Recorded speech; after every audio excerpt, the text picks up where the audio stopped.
Hello, hello, hello. Okay, so yeah, this is the first time I've recorded for the YouTube, and of course it's gonna be at night, which, you know, gives me a little like wedge in, because, you know, get overexposed in the light, so I kind of look a little bit better at night, I guess. So let me think. Yep, so I'm going to be a vegan coach, and I'm going to do everything I can to make it where we can have all our food here. Fukushima is a problem because I'm thinking we're getting all this radiation poisoning from the fallout, because it, you know, it goes in the ocean, and the ocean carries it over, and then the rain, and we get rained on with all the radiation and the winds. It's like, yeah, we got it's ridiculous. I mean, everything's on TV, everything's on a screen, and it's not real until it happens, and then it's already too late. So you're pretty much in a situation of limbo, because everyone around you is just struggling to just make it. But then again, they, you know, they have potential to do things, to make things easier, but they're so scared to even try. They don't even look at it as potential. They just look at it as, you know, a more of a, what is it, a risk. So everything's more risk. Everything's about risk more than it is about potential gain. So you cut yourself short. You don't see the potential. You don't see the win. You only see all the loss. So you don't even try to even win, because you feel like you already won, and because you've already won, you don't try, because if you try, then you'll lose, and you won't have won anymore. You'll be lost. So, and that's where we're at. Like, the majority of us, like all the coasts are getting wiped out, and we're next. We're about to get hit by an earthquake. You know, we're gonna fall into the earth. The ocean's gonna rush in, and, you know, Mississippi's gonna be 50 miles across, or 25 miles, 50 miles across. Supposedly, you know, all this stuff is always about what other people say. So, you know, I'm a parrot. You know, it sounds logical to me, but what am I? I'm an enigma, right? So I'm talking back to myself, you know, echo. So I'm saying things, you know, to the same. It goes back to everyone knows before me. I'm the last one to know, and it's not true, because there's little baby kids run around. They don't know shit. I mean, they know, but they don't know everything. Like me, I don't know everything. And everyone's in the same position. I don't care who you are. If you're old, if you're rich, or you're poor, we're all the same. We're all gonna die. We all are on this planet together, and for the most part, you know, and we all are didn't do anything to be here. We all just are. We just are, and that's, you know, so chemical reaction. Life's existence is chemicals reacting with one another, and fields. You know, fields are invisible, but you can feel the fields. You know, you know, all that stuff, and so this very moment is a mesh. So I am of one of many. So I am many of one. So I'm one. I'm me. But what is me? Me. So I'm two things. I'm two things into one. And so M and E and me. But yeah, that's the whole point, right? So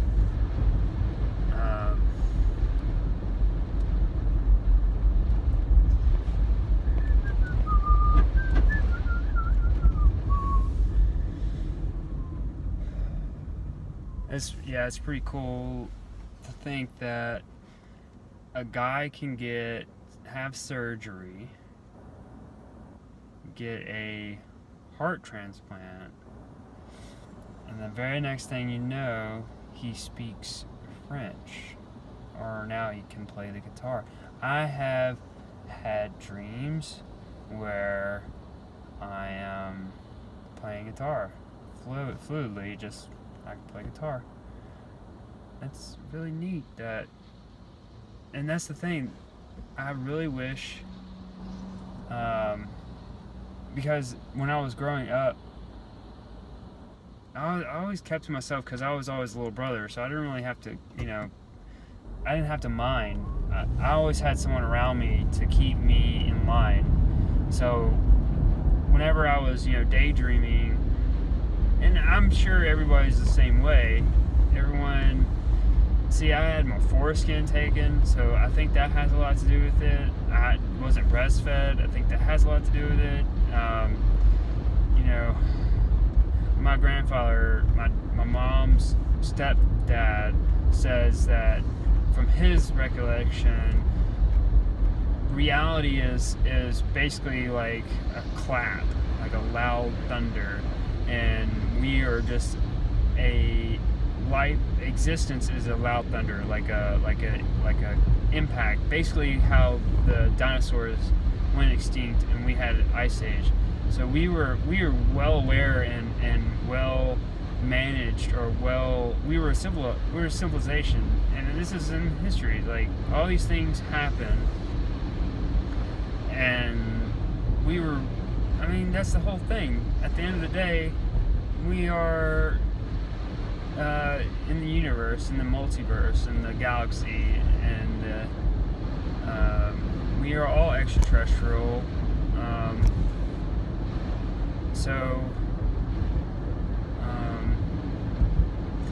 I think at the end of the day, we are so well put together that here comes, God's mistake, because God makes mistakes, right? Obviously, because if God is real, like everyone says he is, or it is, or her is, then the only reason God exists is because its mistake talked down to it, said no.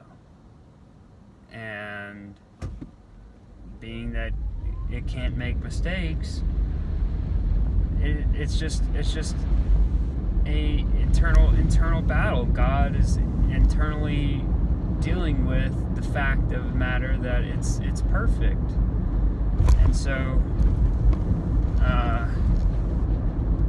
that's the alright, seeing that God is perfect and made a mistake, being that it's God, there's only a mistake. To whom? Because God is all that is, right? Because if God is what the word means, there is no fallacy. So there's your eternal battle there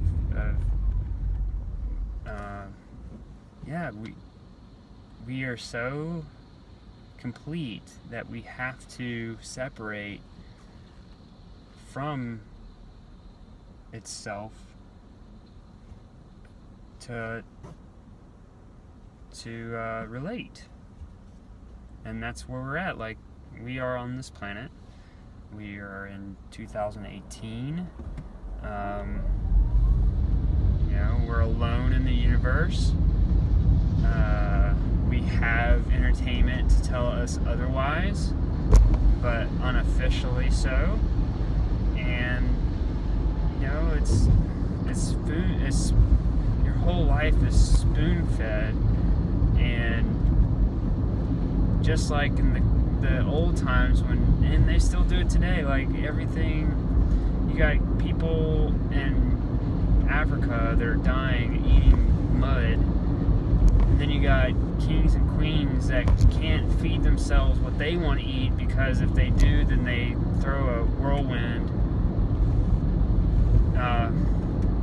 You got the wealthiest people on the planet that can't eat or drink or wear or do what they want to do, because if they don't do what is expected of them, then they lose luster, or they lose their position.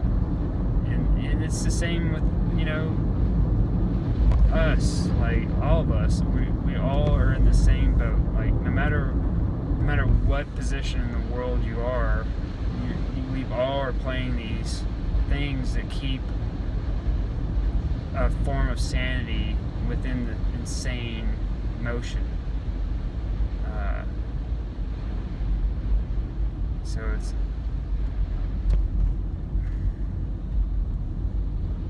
yeah, that's why I'm talking to a rock that has been talked about before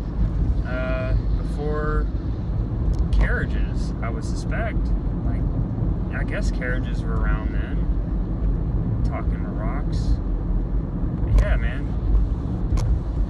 Cowboys and Indians, it wasn't just Cowboys and Indians. They even came out with a movie about it.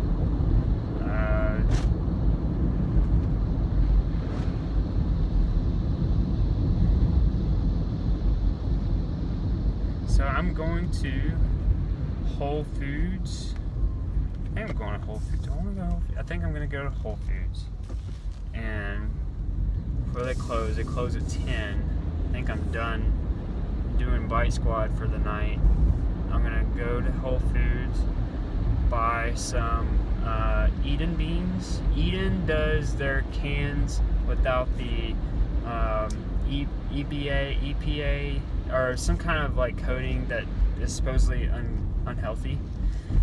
That's one thing I don't like about being so like gung-ho about a lot of this stuff, is that you make these poignant stance or whatever, you make these stance and say, okay, I'm not gonna buy any canned stuff other than if it's from Eden, because if it's canned stuff and it's from somewhere else than Eden, you're gonna get sicker, because the stuff that it's being canned, the can has a liner in there that if you eat that stuff, because you're eating the stuff that's inside the can, you're gonna get sick, because the liner that keeps the can from rusting and getting bad and getting the food, that liner is poisonous.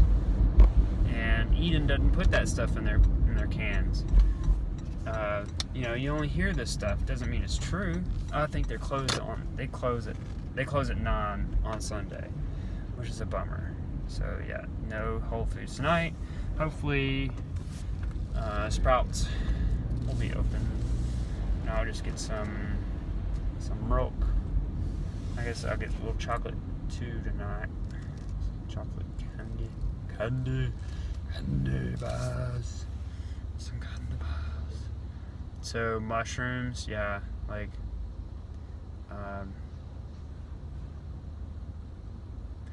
they're talking like legalizing mushrooms, magic mushrooms. Walt Houston was the first person to ever introduce me to magic mushrooms, which was quite amazing.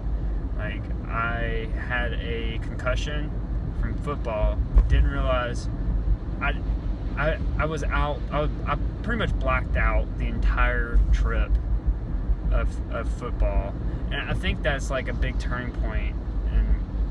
And there's a lot of checkpoints in my life, and that football game was one of those nights, or one of those moments. Like, it changed things drastically, because I totally blacked out from that night. I remember I think I was on special teams, and I was running kickoff. Yeah, weird kickoff. No, weird kick return. And I'm going full speed, and the other guy's going full speed, and we just collide, and I black out. So I run off the field. It's on video. I literally run off the field sideways, and yeah, it's pretty intense. That was some strong mess right there. And then I did mushrooms, and I was so upset. And Archer was there for me, Ranch. Wrench was babysitting me. My parents went out of town. They were doing their thing. We got home. We were like, okay, so we're going to go play football. We're going to have a great time. We're going to get home. We're going to trip on mushrooms. And I had fun, other than the fact that I had a concussion. I had a good time. But it upset me because I was totally blacked out and got home. Like, did we even win? Did we win? Did I do good? And I was like, fuck it, I'm not gonna let this ruin our night. We're gonna fucking trip on mushrooms. So we tripped on mushrooms. It was awesome. We had a good time. I still cried and I was all upset and all this. But it's still, you know, if I didn't have magic mushrooms there, I probably had a really hard time. And I think magic mushrooms and Arturo Ranchero was there for me. It worked out. And this all is due because Walt Houston, you know, took a chance on a dude, just a random guy, say, hey man, try this, and it was great. And yeah, so magic mushrooms. I don't know where that came from. I think that has to do with my concussion, but yeah, it's just a whole mental thing. Just always thinking to yourself, being stuck in a car for 10 hours a day, every day, kind of gets to you. Is cabin fever thing. Berkey water, and this is my stainless steel canister. You don't want to use plastic. You want to use steel. Plastic supposedly bad for the environment and all that. My hairline looks pretty good, so I think that's just angles and stuff. But yeah, good stuff. So I'm gonna walk into Sprouts and get my milk.